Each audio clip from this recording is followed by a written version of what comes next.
get the chemistry out of water and restore water back to its natural state. So the water that's coming into every home has got a negative charge on it.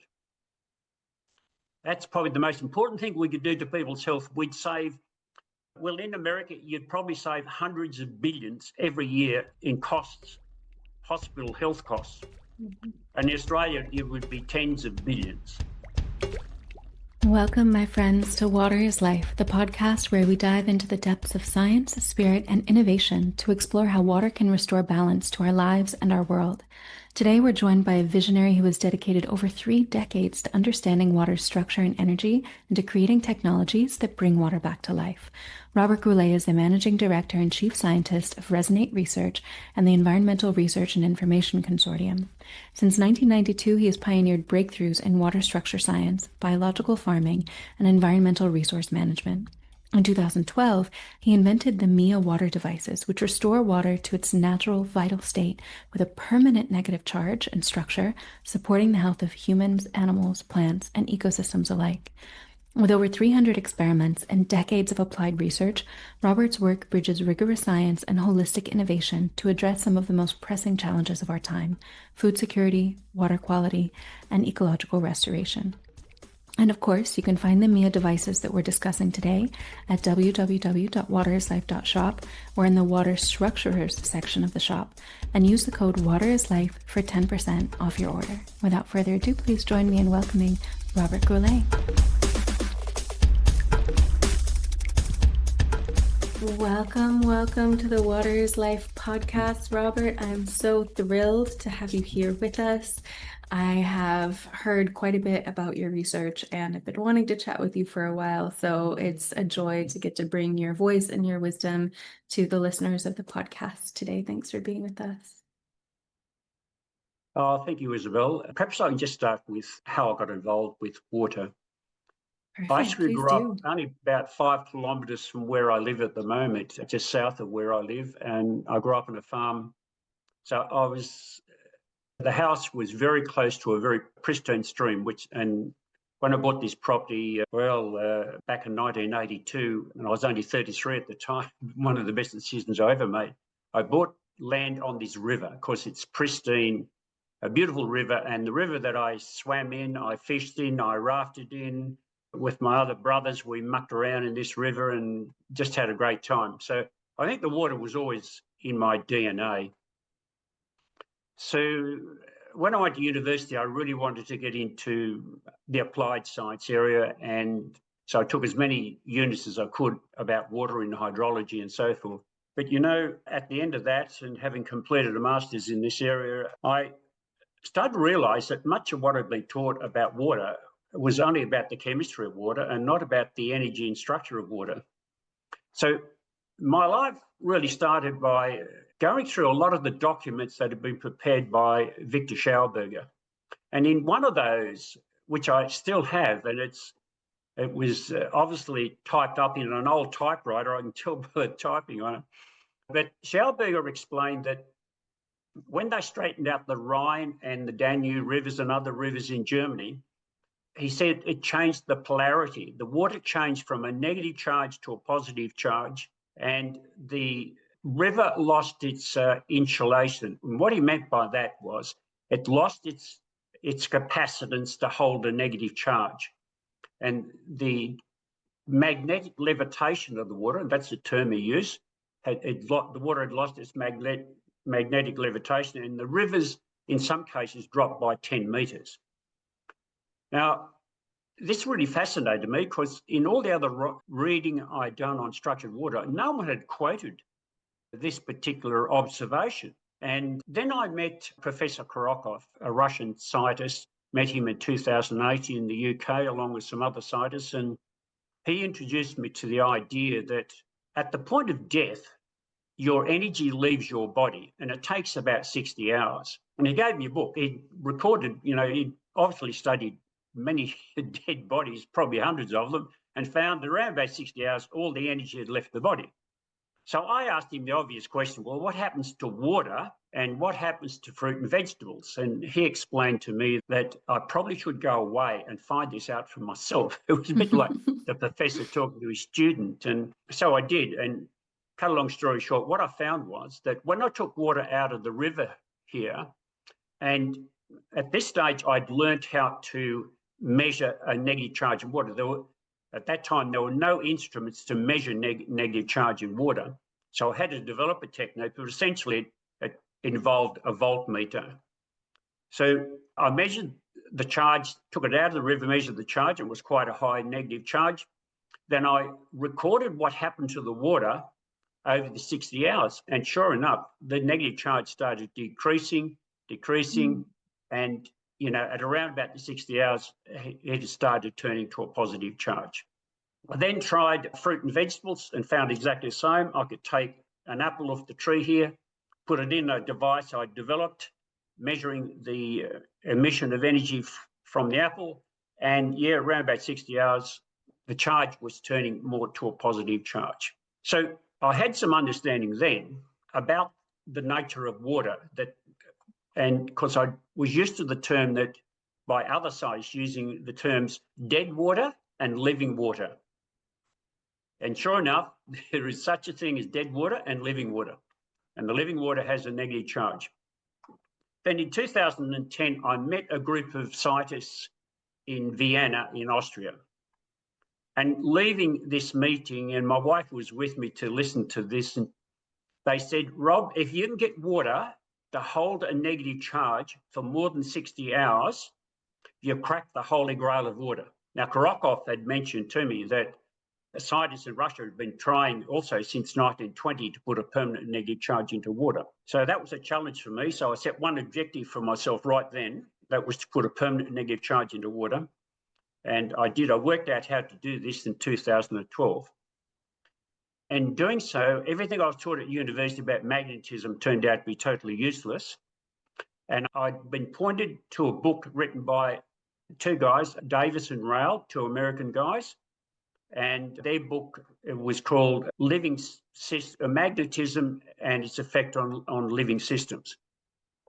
That changed everything about magnetism for me. And I learned a lot about that and the relationship between the vortex and magnetism and a thing called the block point. So if you think about where a vortex goes to that very fine point, 0 point, that is the block point. So I also had a background in sacred geometry, and I knew that every living thing was based on geometry, like the Golden Mean ratio and so forth. So I knew that was going to be important in terms of design. So basically what I did, I relied on Schauberger's ideas, and of course I'd also at this stage studied a lot of Gerard Pollack's work, but of course Gerard was working at a cellular level. So he got to understand that the water at a cellular level is in a gel form, and he called H3O2. So that is in a gel form. And he said, the rest is just bulk water.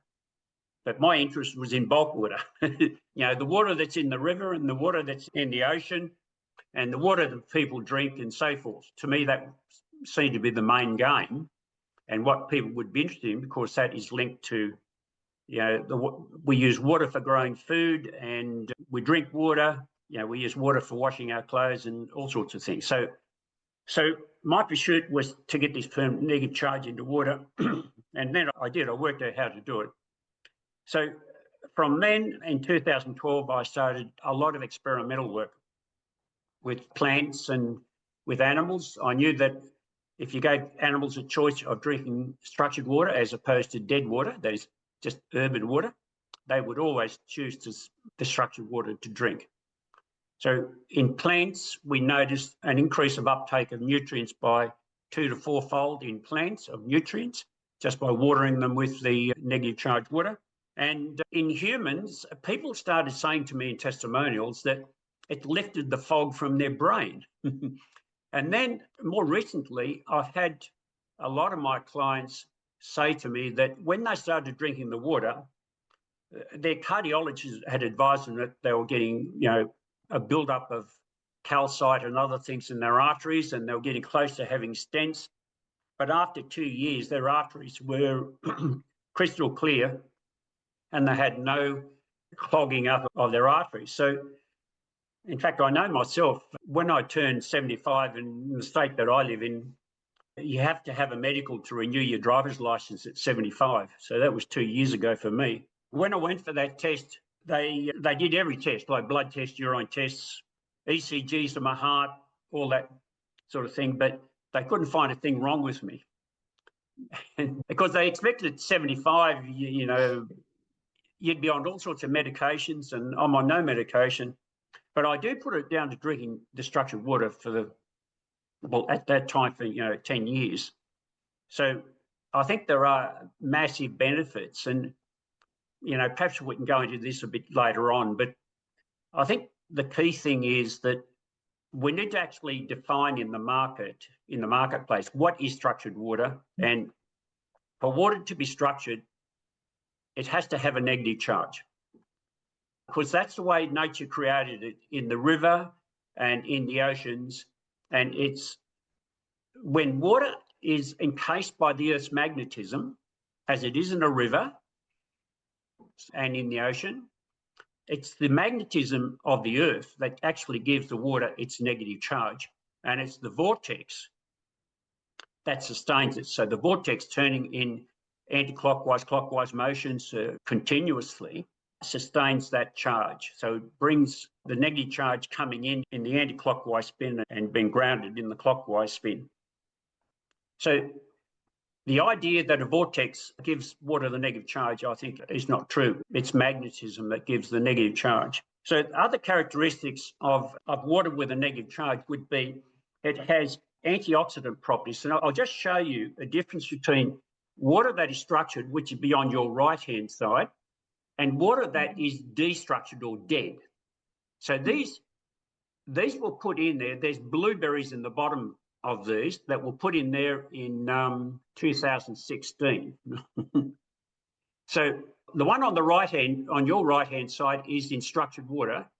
So those blueberries are almost pristine still today. And in this, they've oxidized, and you can see that the water level has dropped. That is the loss of magnetic levitation. So I've proved that Schauberger was right in what he said, that water, when it loses its negative charge and goes to positive, will lose its magnetic levitation. So I've also got some blueberries in this bottle here. They went in there in 2017. You see how clear the water is. So water that is structured will have these antioxidant properties. That is, meaning it will never lose oxygen. This is quite amazing. That's water's way of cleaning itself through these bubbles to get rid of contaminants and so forth.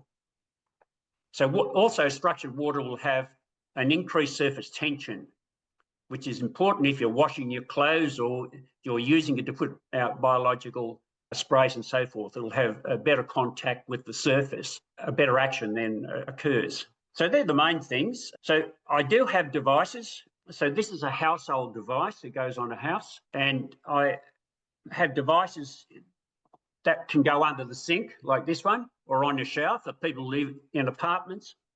And I have a bottle top device like this. So if you're traveling, you can do your water, but I mainly use that for my wine and whiskey. Of course, all the water coming into my house is already got a negative charge on it. So that's probably my introduction for you. That's beautiful. Thank you. There's so much there. That's so juicy and so meaty, and there's so many different avenues that we could explore from there. I'm really curious, when you were developing this device, so you said that you were mimicking the way that water moves in nature with the vortexing patterns and the magnetism. So inside of each of these devices, obviously with a portable bottle device, you can create a vortex. And then I'm assuming there are magnets on the inside of the MEA. And then with the whole home system, in what way are you creating a vortex? Is it in the form of a flow form with the spherical insides that the water flows over, or is it spirals inside?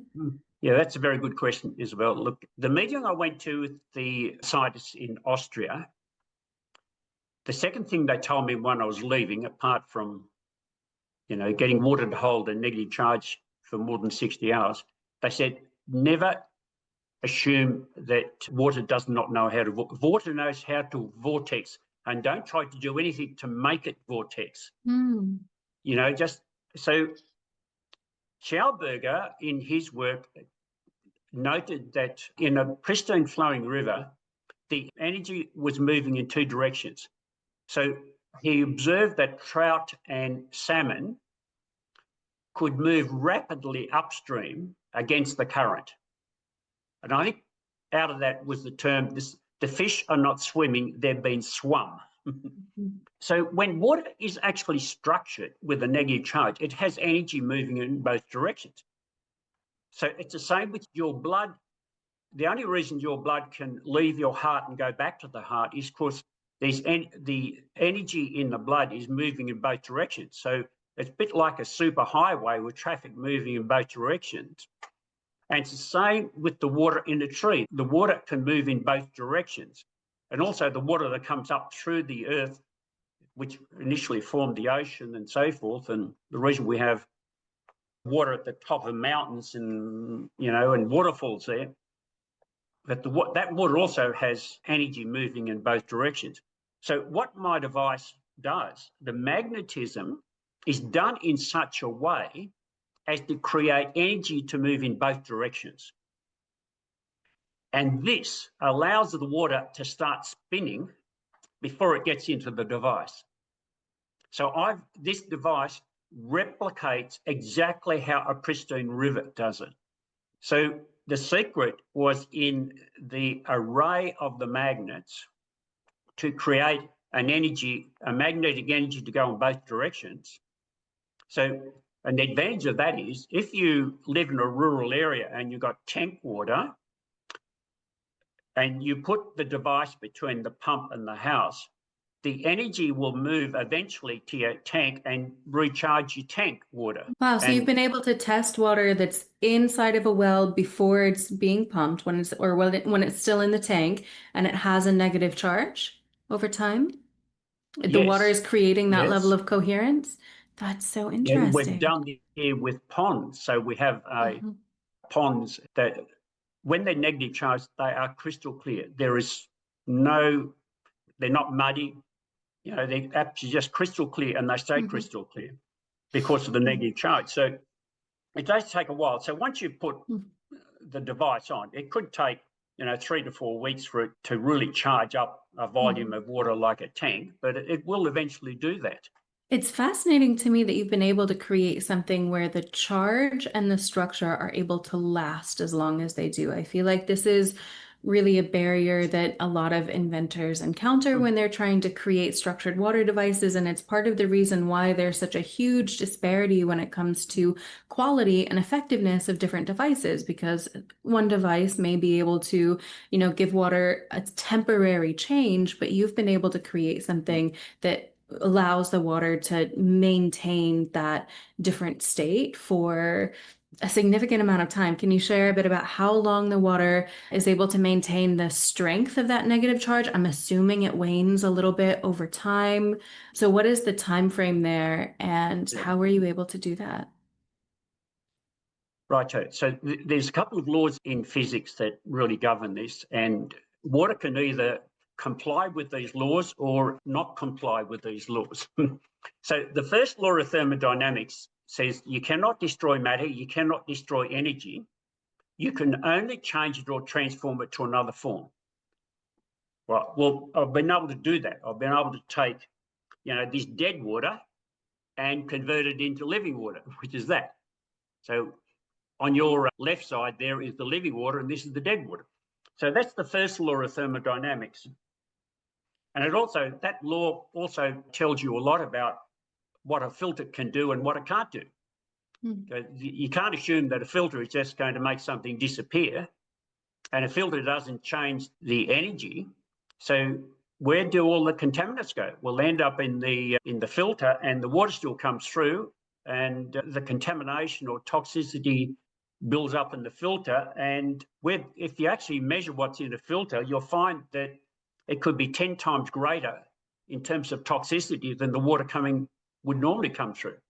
So given that everything has energy, so the matter that's in the filter now is actually sending 10 times more toxicity to your cells.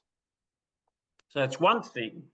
The second thing is that there's a second law in thermodynamics, which is all living things will proceed to the point of decay unless there's a compensating force. So things will go to entropy or decay without the compensating force, which is syntropy. So what I've observed with water is you can start with dead water with a positive charge. You structure it, and let's say it ends up with a negative charge of, say, negative 100 millivolts. What I've found is over time, it defies the second law of thermodynamics because eventually it ends up being negative 150 millivolts, which seems to be the peak. So we've never seen any of the water that we've charged go back to a positive charge or decrease. It's always gone more negative. It's gone defy the second law of thermodynamics. However, even when it's exposed to Wi-Fi routers, EMF radiation, 5G, that sort of thing? Right. So that bottle there has been in my room against Wi-Fi, since 2016, no effect. But what will change the charge in water, we've found, is a microwave oven. You put the water in there and it'll convert it to a high positive charge.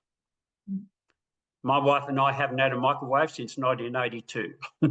I worked out then, and the science said that it just messes with your red blood cells and your white blood cells, so best not to have them. The other thing we know from work done by Viktor Schauberger, that if you put structured water really close to a 5G tower, it will destructure it, turn it to positive charge. I also know through experimental work that if you put the water through reverse osmosis, it will turn it to a positive charge. So there are things that will knock charge out of water, and I think people just need to be aware of these things. And so I just avoid things that will knock out the negative charge in water.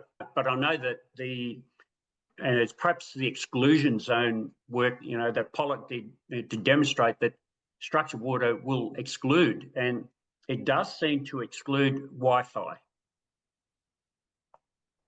Interesting. When we're talking about the charges in water, it reminds me so much of Tesla's truth that if you want to understand the universe, think in terms of energy, vibration, and frequency. And that's just as true in water as it is in our own bodies of water.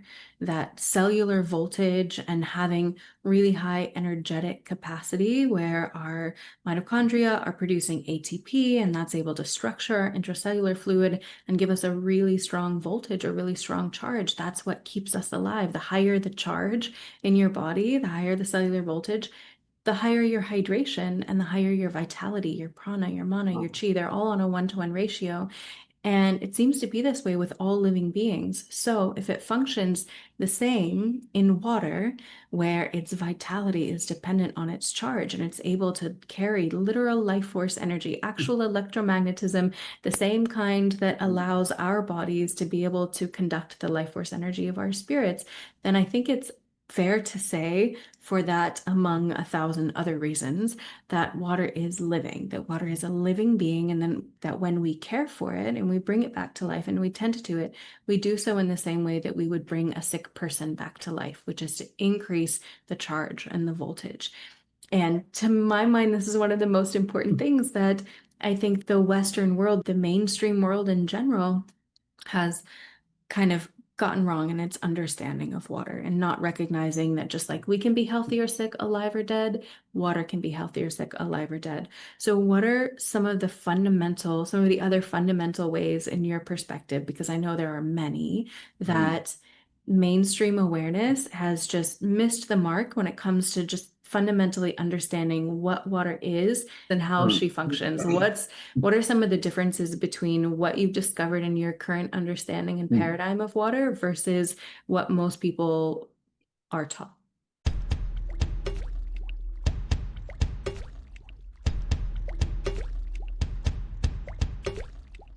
Friends, the vessel that you drink from is like a portable water altar.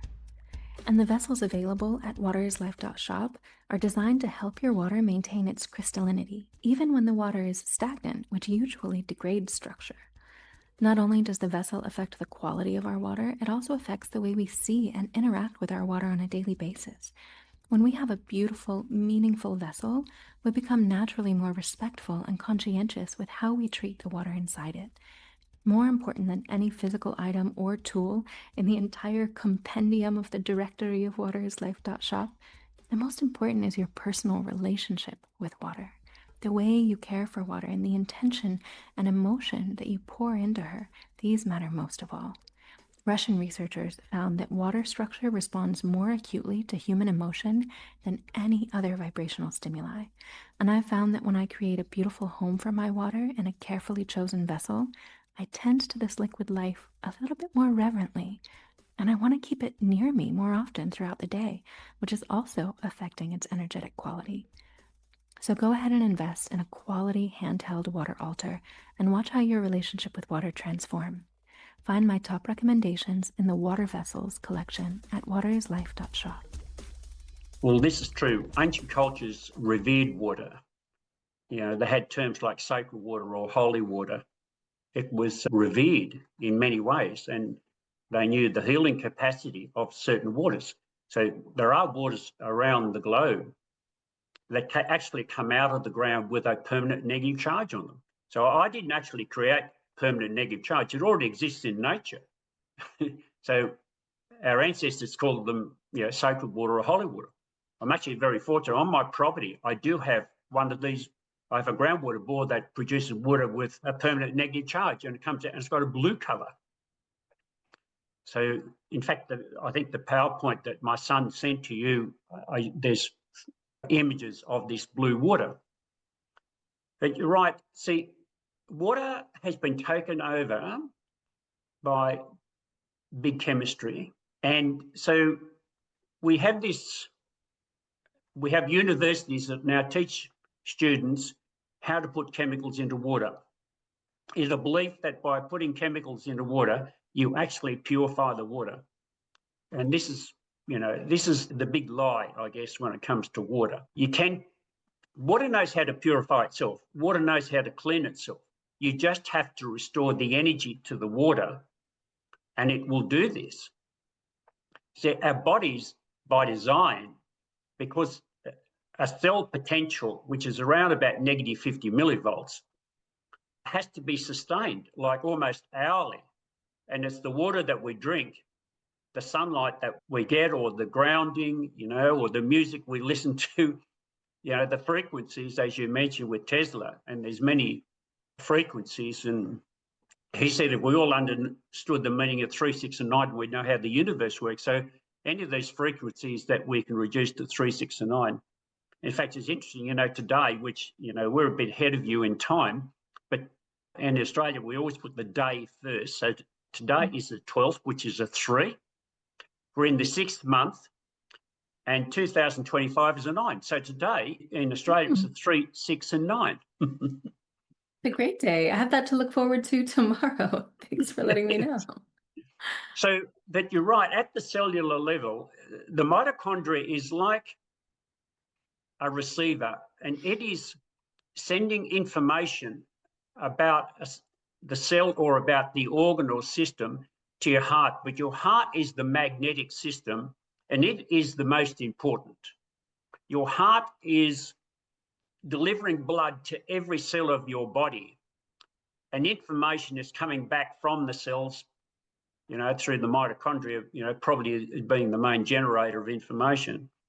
But the heart is the driving force. So your heart always operates at a much higher negative charge, between negative 75 and negative 110 millivolts. And that's why your heart will never get cancer, because And we can assume from that, by deduction, that if you maintain high negative charge of every cell in your body, and structured water with a negative charge on it will give you 10 times more voltage to your cells than breathing. That's well known in science. So a good incentive, just to drink this water. So the work of people like Jerry Tennant and Pollock, they're all great US scientists, they say that, and along with Korotkov, he is a brilliant scientist when it comes to the energy and structure of water, and he wrote a great book called The Emerging Science of Water. But these guys have all pointed to the need to maintain cellular charge, and that is a secret, because once your cellular charge falls, you're in the zone of disease. You've gone to flat battery. So all disease happens when the cells go to flat battery, and that's because people are not drinking structured water. They're drinking this chemical water, which has got positive charge on it, or they're not getting enough sunlight to get infrared light to charge up their cells, or they're not grounding. And, these days people don't have enough tranquility in their life. There's far too much stress. So stress has got a high positive charge, where tranquility, or, that time that you spend in nature and, with the negative ions there, gives you negative charge. But you're right, getting back to your original question, I think we've been seduced by the education system, or dumbed down, to think that water is just H2O and some inert solute, and that's all. But water has its own intelligence. We know from the work of Viktor Schauberger and the work of Emoto that this is true. And I've had all my waters through my devices tested at a laboratory in Austria, and we get beautiful crystal structures being formed in these waters. And when we add frequency, and which is what Tesla is saying, when you add frequency, which could be a whole range of them, there could be a number of ways you can do that, with gems or crystals or just talking to the water, we know that the crystal structure increases immensely in its complexity and design. So we've got photographs of this now. So, in one case, we've put 200 frequencies into the water, and the structure of the crystal was just amazing, the depth and complexity of it. So, Tesla's absolutely right. We thrive on these beneficial frequencies, which, as I've said, just by having tranquility in nature, you can get these frequencies. So the human body is really nothing more than a massive antenna for negative charge in whatever way we can get it. And that is what sustains life. This is what gives you longevity of life and vitality of life. It would seem that anything negatively charged is hydrating, and anything positively charged is dehydrating. And we are bodies of water first and foremost. We are 70% water by volume, 99.9% water molecularly speaking. And so when we really center the primacy of our diet, our lifestyle, our health, our mentality, our daily routines based on, is this going to be hydrating or dehydrating? Is this going to be more positively charged or more negatively charged? It really makes the biggest difference in our health. And to me, the longer that I've studied water, the more it's become clear that the more I look into the science of water, the more it brings me to the spirituality of water. And the more I look into the spirituality of water, the more it leads me back again to the science of water. And it's been the same for every water person that I've spoken to who's really devoted their lives, or at least their interest, to peering into this infinite liquid mystery that gives us life. So I'm curious about your journey with that. Have you ever witnessed a water miracle? What have you come to realize about water's relationship to consciousness, or water's relationship to light, or water's relationship to source, to God? What is water's ultimate greater karmic role or dharma in the earth and in the cosmos at large as the purveyor of life? Well, definitely. I mean, I've written quite a bit about consciousness, and there's quite a few papers on my MEA Water website about this. I believe that by increasing the charge of your heart and maintaining a high negative charge at heart level, you increase your consciousness. And Korokov goes into this to some extent by measuring the light energy coming from your body. So that light energy is your connection to the universe, in fact, to everything in your environment. And then it's up to you to organise an environment that has a nice interaction with you. So as you increase your consciousness and you increase your light energy, and so, for example, we cannot have an emotion and have a full emotion unless we've increased the negative charge or this light emission from our body. So let's say the emotions that give you negative charge I call love, joy, and hope. So the greater the negative charge of your heart, the greater the light energy from your body. And so the greater the experience in that area. Whereas the other emotions like grief and resentment and anger will just deliver positive charge to organs of your body. So if you want to have a spiritual experience, you really need to lift negative charge, because the spiritual experience that people have had and experienced, and I've actually had one of these because I've had a near-death experience as a result of a car accident when I was 44. So I know what this experience is, and it changed my life completely. I moved in an entirely different direction from that point. So, and I was determined then to do everything I could to maintain my health and well-being. But one thing I've found in science is that this used to exist in science, and that was the really great scientists, like a Nobel Prize winner, by example, called Feynman, a great physicist. But one thing he could do is provide a philosophical basis for science. And he had some great quotes, and one of them I often remind professors at university who want to tell me that structured water is just pseudoscience and devices that I have are just snake oil. Feynman said once that we should never confuse education with intelligence. You can have a PhD and still be an idiot. And I think this is it, that in science we need to have these spiritual experiences, a bit like Steiner and Schauberger. These guys were having spiritual experiences with water.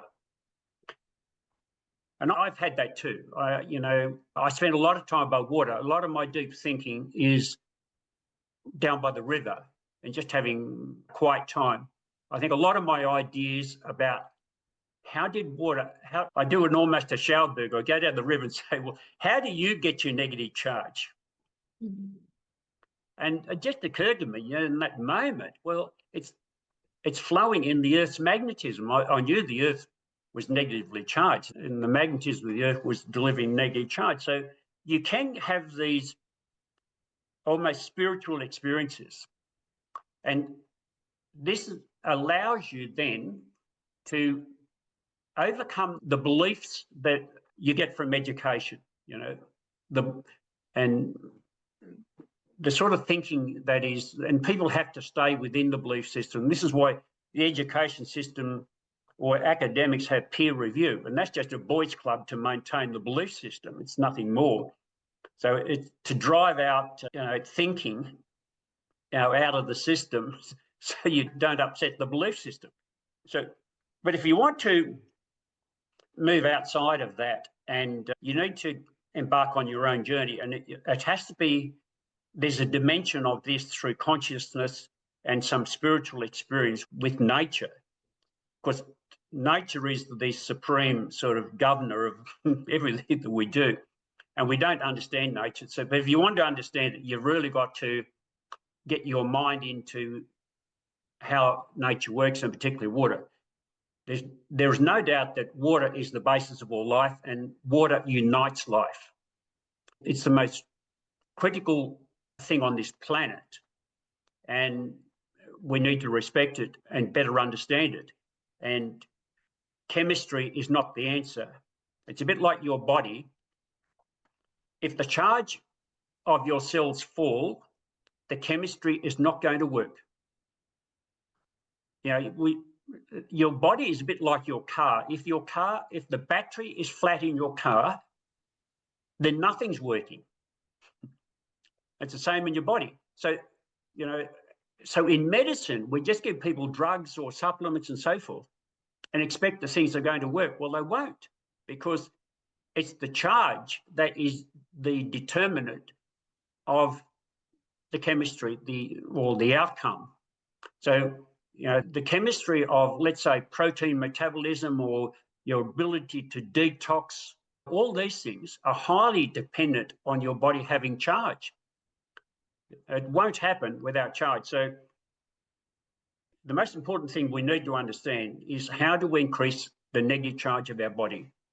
Water being the most important, and of course others that I've already mentioned. Absolutely. Are there any mysteries that remain for you around water that you're dying to explore or discover? Like, what is the cutting edge of your research right now? Where is MEA headed next? And what are some things that still continue to mystify you about this great anomaly of water? Friends, you've probably heard me say it 100 times. You may be 70% water volumetrically, but molecularly, you're 99.9% water molecules. But what if your body isn't just made of water? What if your biowater is actually a mirror of the Earth's hydrology in every way? A living, liquid, crystalline temple of interwoven watersheds, just like the watersheds of our Mother Gaia. Now, if that awakens something in you, let me invite you into Internal Oceans, my most advanced course on deep hydration and hydrobiology. This course was created for hardcore health nuts and healthcare practitioners and has been endorsed, promoted, and even syndicated by MDs and naturopathic doctors. Internal Oceans is an apprenticeship in your internal hydrology, where you'll learn how to rebalance your intracellular and extracellular fluids and restore the primordial living waters within through optimal vitality, resilience, and longevity right down to the genetic level. Align your mineral matrix with the Earth's oceans, deplete your body water's deuterium hydrogen, structure your intracellular fluid, boost your mitochondria's ability to produce metabolic water so your body hydrates itself from within, and so much more. We dive deep into quantum biology, fascia, isotopes, voltage, and the sacred systems that link your internal waters to the waters of the Earth. It's time to embrace that we are human bodies of water, and to become better stewards of our own inner rivers, lymphatic tides, and cerebrospinal stream. This is about becoming the fountain of living waters that you are designed to be. Water is life. You are water. And this is the science of life itself in one convenient, self-paced, lifetime access course. Join now at waterislife.academy. Your internal oceans are calling, so let's dive in, explore, and enliven them together. Yes, my research plan at the moment is primarily around working out what are the important frequencies we need to put into water. I'd like to be able to give people, sell people this device loaded with all the frequencies they need for their health. That might be 200, it might be 2,000. Don't know, but I'm on a mission to find out. And I'm working with an engineer scientist in Germany. And by the way, I am setting up production in the US this year. Nice. So anyone in the US will be able to buy from my manufacturer in the US. That's fantastic. That'll cut down a lot on shipping costs. It'll reduce the cost dramatically. But because of tariffs, as you know, and all these things that are happening, globally, and it's just as bad in Europe these days, we just have to move production, to where the clients are. But look, the work we'll be doing, and I've set up an agreement, collaborative agreement with my colleague in Germany and in the US, and we have a collaborative research plan primarily to work with Professor Krokov, because he's got brilliant measurement technology. We can measure the differences. So if we add frequency, we can sort of measure differences in He mostly works with GDV cameras, right? And biophotonic radiation? That's right. So I think by measuring the light emitted from the water is really the key to determining whether, we've worked out what frequencies, but we generally have an idea about these frequencies. But one thing I do know is that when you put a frequency into any of my devices, like this bottle top, it goes in permanently. It's held permanently. So when water goes through there, it will deliver those frequencies to it. We've known that since about 2013.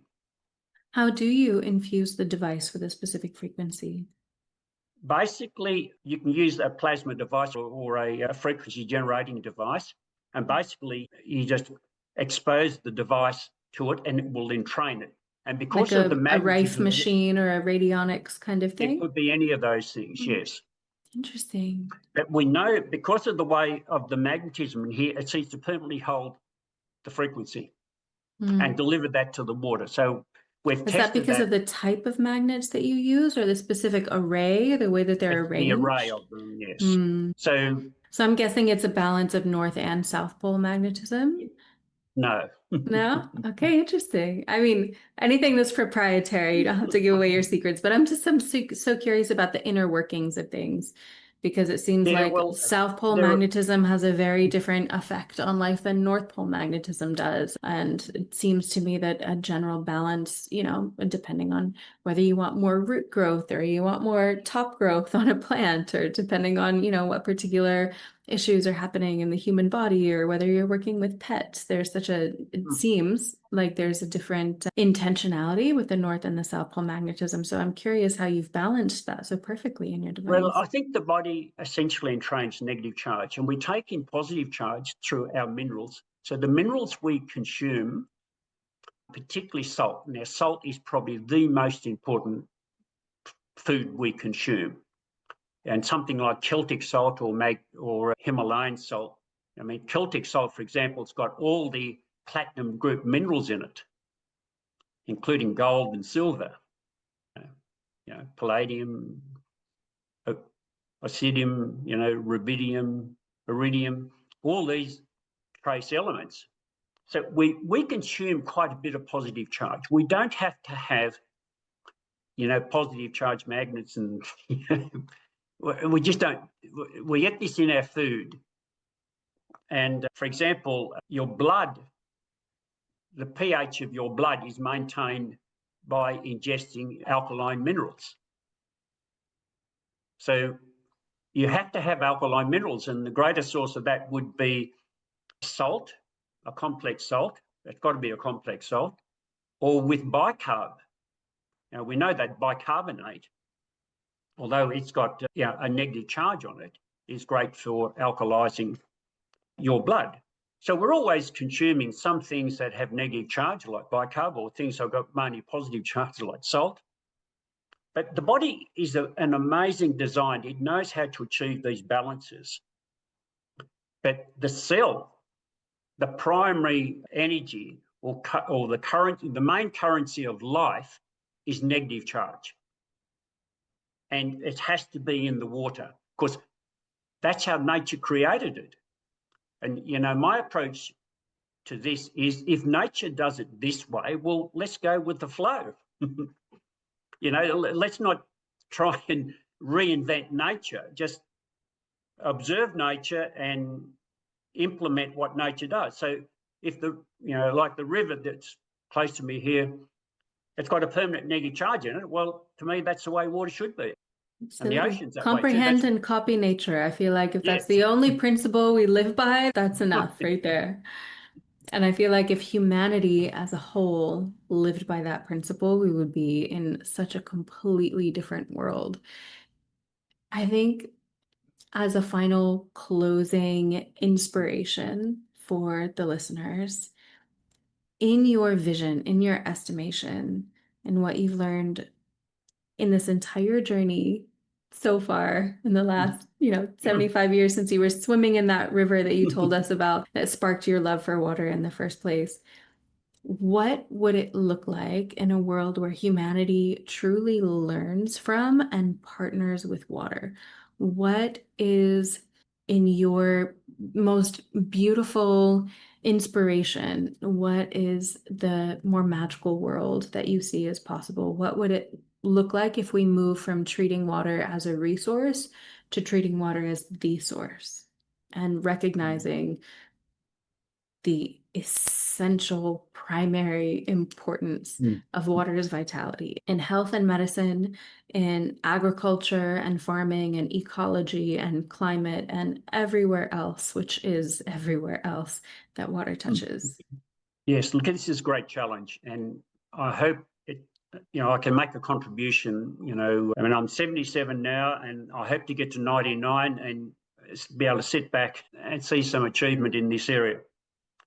Look, the most important thing we could do is get chemistry out of water and just put the physics back into water. So at an education level, we need quantum physicists or someone involved in physics teaching water, not chemists. So get the chemistry out of water and restore water back to its natural state. So the water that's coming into every home has got a negative charge on it. That's probably the most important thing we could do to people's health. We'd save, well, in America, you'd probably save hundreds of billions every year in costs, hospital health costs. And in Australia, it would be tens of billions every year. And then if we started growing food with structured water, we'd have food that is 3 to 4 times higher in terms of nutrients. So people would be healthier. And if we got people growing more food locally, so food is distributed locally, like at a village level, the way it used to be back 100, 200 years ago, where people just grew their food locally and exchanged food and bartered food. And we need to do a lot more of this. But at the end of the day, it gets back to the water. And the life in food is highly dependent on the charge in water. So we know from experimental work we've done, a plant that is grown in structured water will deliver energy to a plant in a way that the plant recognizes that there's an increased supply of energy and will photosynthesize and increase its photosynthesis. And that's how in crops we have measured, for example, in growing barley, the amount of barley that was produced in the crop was twice that of a neighbour who wasn't using this water. But we're also using some biology in that case too. But education is the most important thing. Now, you and I are involved in an education process of informing people because the education system is no longer fit for purpose. And we have to start delivering other information to people. And we all have choices in life. We can accept or we can reject what we've been told, but at least we're giving people some choices. But the most important thing for people is to experience what it's like to drink water with a negative charge and drink an adequate amount of this water every day. That's the most important thing. Then I think moving to use it for food production. It's an uphill battle because, we all grew up in a system an education system that tells you one thing and life experiences tell you something else. Absolutely. And the more I've studied water, the more it has flipped every other mainstream paradigm on its head. It's really getting back to source, getting back to nature, and recognizing that everything man-made is the polar opposite, that everything in society is an exact 180-degree, picture negative of the way that nature designed things. And, just when it comes to implosive principles and negative charge, which you see all throughout nature and are the generative dynamics of water versus everything in human society. It's all explosive forces and positively charged dynamics, and it's generally the antithesis to life. So the more we come to understand water, the more we educate ourselves about water, the more we come into alignment with life-generating principles, the more we come into a symbiotic harmony with nature herself, and the more we recognize that pretty much everything we've been taught and all of the ways that we're conditioned to live are antithetical to life. So here is sending up a prayer that water continues to guide the way and to awaken people like yourself who are in devotion to her and to awakening her. And may everyone who has listened to this podcast here today or watched it online, may you all be similarly awakened and inspired to contribute whatever your unique medicine is to the movement of water that is stirring and awakening the world right now. And I want to thank you so much, Robert, for being here with us. I'm so grateful for you and for the work that you've done. For everyone who's listening, who, of course, wants to immediately get their hands on one of these beautiful water devices, either the portable one that you can connect to your bottles or a whole home one. So even the water that you shower and bathe in is going to be deliciously negatively charged and continuously, exponentially invigorate your life force energy. You can go to waterislife.shop and look up MEA, the MEA devices, and there you will find a special link and a special code, and you'll be able to find all of the information. You'll have a link to this podcast and everything that you need to get started with highly negatively charged water.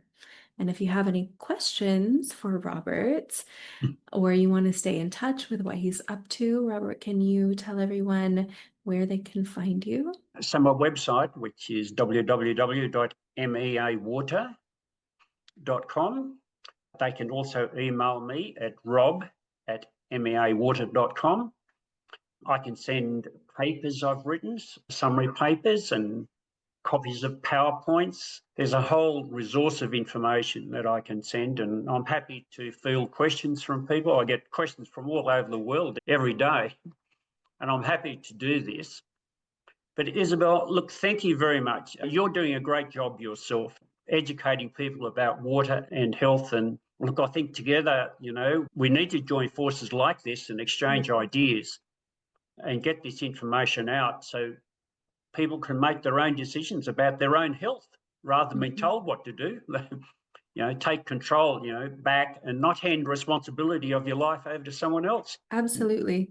It's always such a joy and a pleasure to connect with others who have been similarly awakened to the mystery and the magic and this passionate obsession about the primacy of water. And it always feels like just coming home to connect with another kindred spirit who gets it and is, as interested in the geekery of it as in the holiness and the divinity of it. So I've really enjoyed this conversation with you, Robert. Thanks for being with us today. Thank you. Thank you very much as well. Friends, if you're loving what you're learning on the podcast and you want to dive deeper, check out the courses, webinars, workbooks, and private coaching available at waterislife.academy. These are on-demand, lifetime access programs where we dive into brand new concepts not taught here on the podcast. And if you're ready to optimize your water to be a healthy wellspring of hydration, discover the water alchemy tools that are available at waterislife.shop. And let's connect on Instagram @JenIsabelFriend. I look forward to seeing you there. Stay hydrated and be well.